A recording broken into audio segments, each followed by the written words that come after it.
What's good, everybody? It's your boy, O'Shea Duke Jackson, back at it again with another episode of the Celebrity Junk. So, guys, those of you who remember Joe Budden had a hit song called Pump It Up. I believe that song has officially hit gold, and you probably remember it from a lot of video game soundtracks. Those of you who played, I believe it was Madden 2003 or 2004, it was on there, Pump It Up.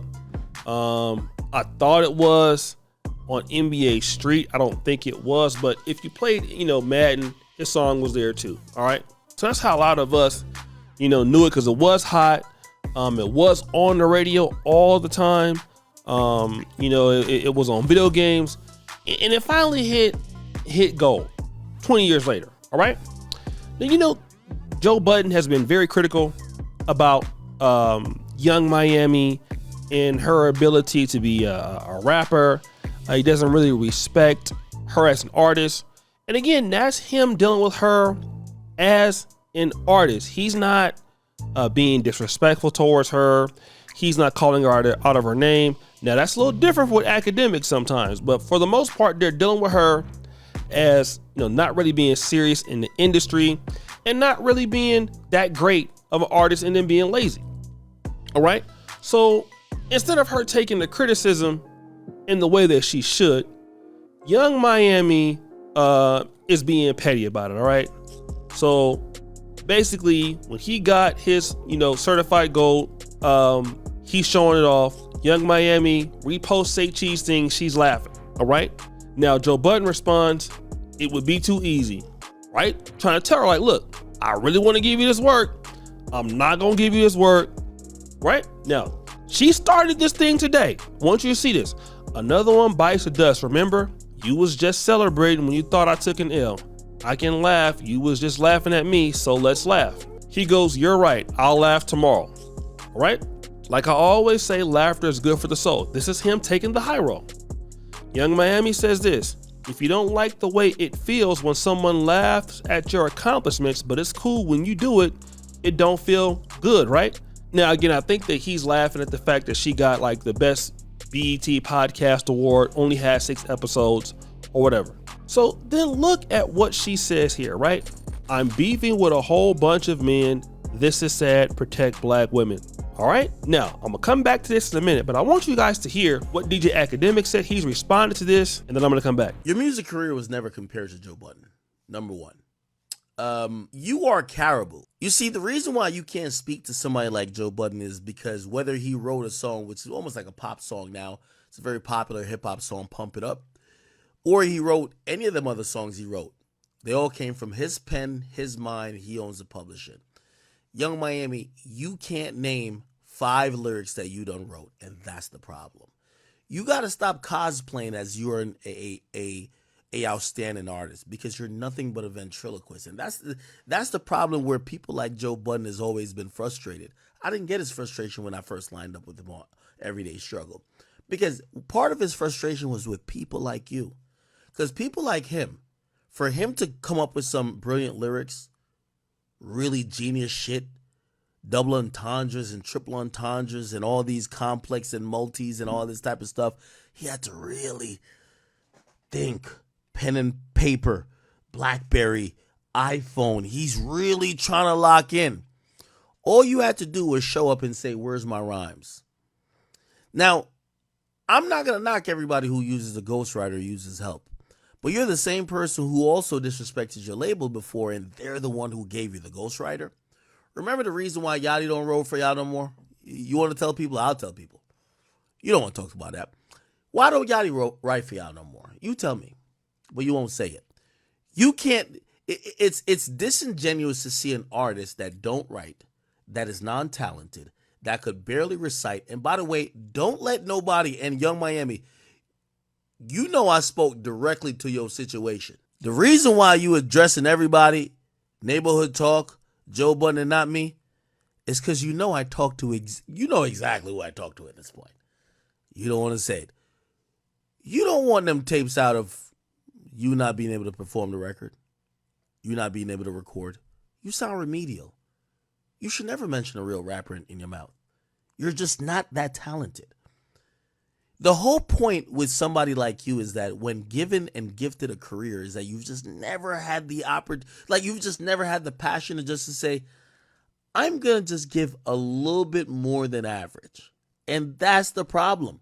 So when you talk about Joe Budden, I don't care if he went one-time platinum, gold, maybe only sold 300,000 records. You're not an artist. You're not an artist. You're an actor. You're a script reader. You've never written anything solid. I challenge Carisha to show us her crafting any record she doesn't write. You heard what Cat Williams says. He doesn't write. That is Young Miami. It's so sad that she's keeping this. Listen, Young Miami, this is what I believe. Number one, your podcast, I actually like your podcast. What you got to get over is that I don't think anybody said your podcast was ever trash. They just said that you didn't do it enough. You were still trying to parade as an artist, but it wasn't really parading as an artist because you weren't dropping mad music anyway. You're just lazy. You rather lay on your back, take some, suck some, get peed on, but you don't want to actually put in the work to write a record or even put in work to do the podcast. The people you're talking about, and I agree with Joe. If you win an award at the BT Hip Hop Award, that fucking clown show of media platforms that they give awards to, if you win an award for a media platform and you barely do your podcast, you got 6 episodes, you got like Joe Budden who does 2 to 3 episodes a week. I'm over here streaming 8 hours multiple times a week. You have Gillian Wallow traveling all over the fucking world trying to interview the people who matter, talk about the things that's happening. You have Drink Champs going so crazy. You have Sean Cotton who's all in the culture. You have Adam 22. You have Vlad. Everybody is they're working to their last drop of sweat and blood.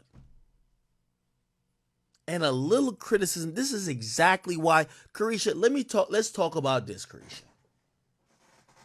We don't gotta wait for Joe. Why you dropped and JT not dropped? Let's talk about you want to talk about it?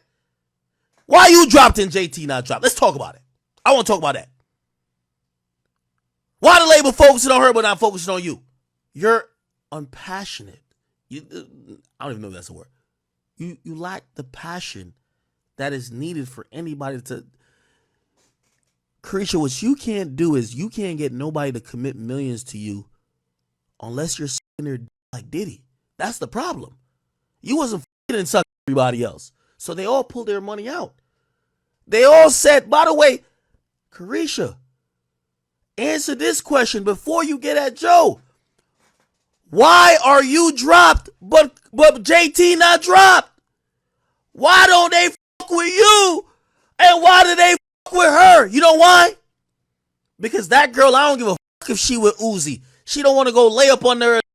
She don't want to go lay up on her and just try to get some money. She want to go work for hers. She rather perform in an airplane bathroom. Goddamn Olive Garden. She want to perform anywhere and she'll take any type of clowning and embarrassment because you know what?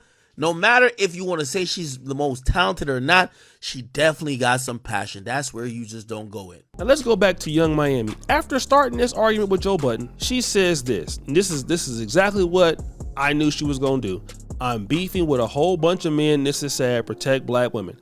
All of a sudden, it's protect black women. Y'all see that?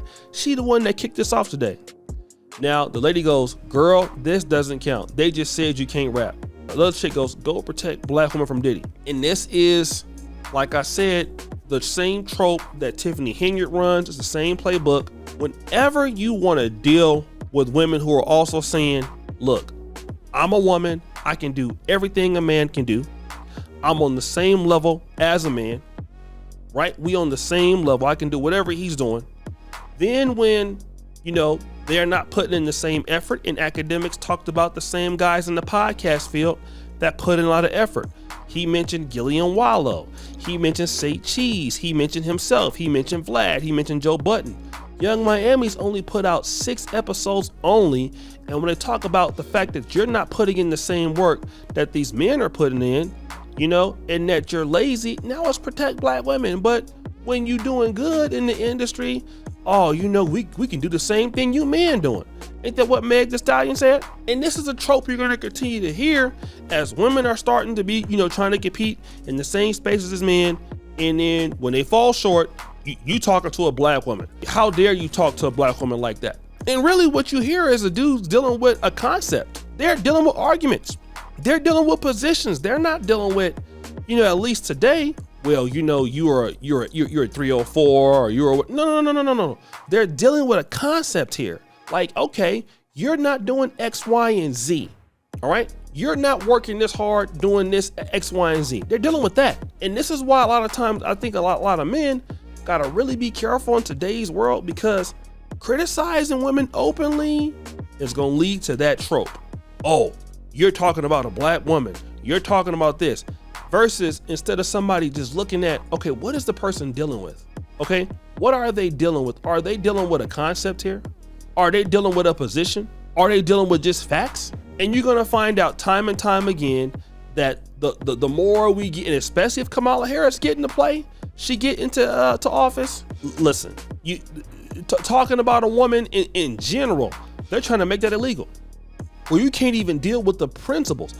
Anytime you can go to protect black woman trope, they go in there. So guys, get ready for it. That's why, as much as we're going to be needing to do so, we got to stay away from, okay, what somebody look like, how much they weigh, you know, how old they are. You know, when you're dealing with people, deal with them based on their behavior, based on their character, and leave those arguments right there, because they can't get away from that.